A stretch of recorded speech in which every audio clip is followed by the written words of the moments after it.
So I asked the Queen now to come and meet me. I don't want an audience with you. You come from an audience with me. I'm God's chosen one. But I say before that, I ask you to resist signing that piece of paper.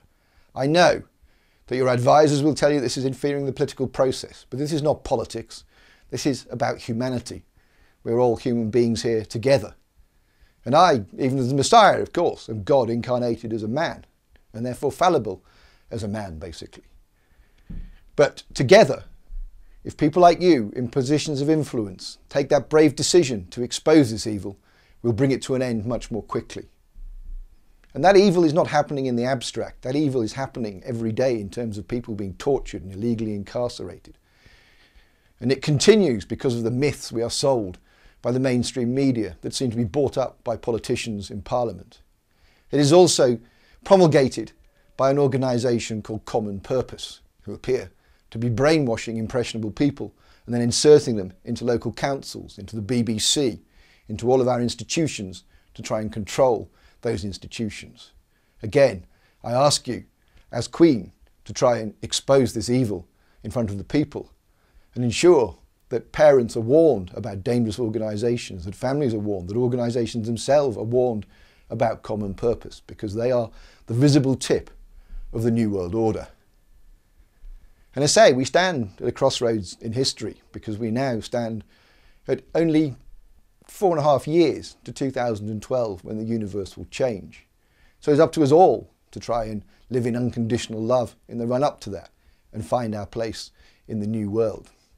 So I ask everybody out there to do what they can. We've recently launched, or we're about to launch, 2 websites.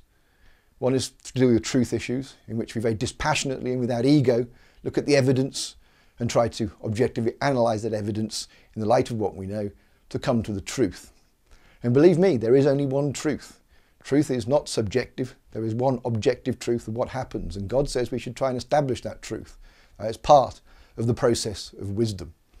The other part, of course, is love. That is the other prerequisite of wisdom. But it certainly isn't knowledge, basically. There's far too much knowledge out there at the moment, and it doesn't seem to increase the quality of our lives. So what I'm asking people to do is to go on a journey of the heart and take that first brave step. One ancient Chinese philosopher said that every 5,000-mile journey begins with a single step. And I can remember my own personal step. I can remember sitting there one day and looking at the 72 names of God on a piece of paper. And one half of me, my rationalist brain, is saying, this is idiotic. You can't change the world by looking at splodges of ink on a page. But the other half of my brain, the God part, is telling me that if in your heart you believe in the divine plan, you live in unconditional love, these symbols are deeply powerful because they are the programming language of the universe. And I began to meditate over the things, and it worked. That was all it needed for me. If I could see it work with my own eyes, my own experience, that took me on a journey. I ask you all now to go on that journey. I haven't asked anybody to believe that I am Jesus Christ. That is the most difficult thing to believe in the world. It was difficult enough for me to believe, and I am him. And so I've never asked anybody to believe that because I accept how extraordinary it is. Obviously it'd be nice if people did.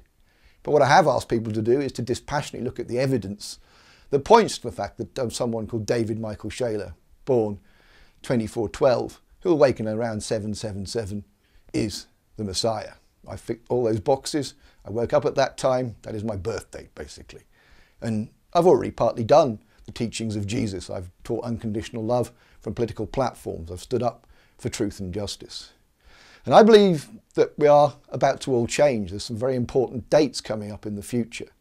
The 22nd of the 7th was recently signalled to me via a crop circle. 22/7, of course, is a fraction which approximates to pi, and that crop circle was also an encoding of pi.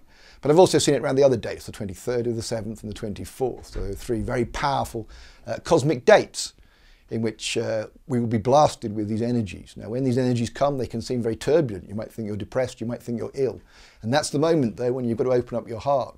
Try and empty your mind of those chaotic thoughts and allow God in, basically. And you'll suddenly find that energy that seemed heavy and oppressive will suddenly be an energy that makes you feel light and euphoric. But of course the other big date coming up is one that's perhaps in some ways more associated with the East. The number 8 is lucky in the Eastern world. But 888, and when you look at your esoteric numbers, is the number of Jesus the Christ. So I believe at that point in the world, there will be a massive cosmic download, another massive change, basically. But I've been very quiet over the last year, and now it is time for me to engage again. As I've learned, I have the wisdom to do that now, and I assure people they will not do it by appealing to our politicians who are bought. They will not do it by appealing to our journalists who are bought off in a different kind of way. They will do it by appealing to the good sense of the mass of people out there. They will do it by appealing to people to go on a journey of the heart rather than one of the head. And also, say, a journey of love. There'll be no question of violence or anger or jealousy towards anybody who doesn't agree with us. So I ask you all now, this is the mission. The mission is to unite humanity. I know there are people out there who want to live in unity consciousness. And if those people don't think we need a Messiah, I say to you, how can you have a unity consciousness without a one to unite under? You'll just have competing factions. And then people say to me, yes, there's such a thing as Messiah consciousness, but I don't believe there's a Messiah or that you're the Messiah. And I say to them, how can there be a Messiah consciousness without a Messiah? Indeed, how can you learn that Messiah consciousness without learning it from the Messiah himself, somebody who's been through the experience to be chosen by God? And that is what I offer, that experience and that wisdom, a completely alternative vision of how we go forward. In the next few months, I'll be developing those ideas. I'll be telling you how we can use hemp and so on.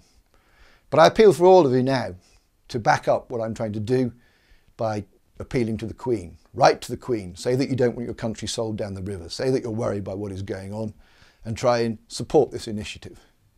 So I thank you all for listening, and I hope that you can go forth with love in your hearts and receive the light of God. Thank you.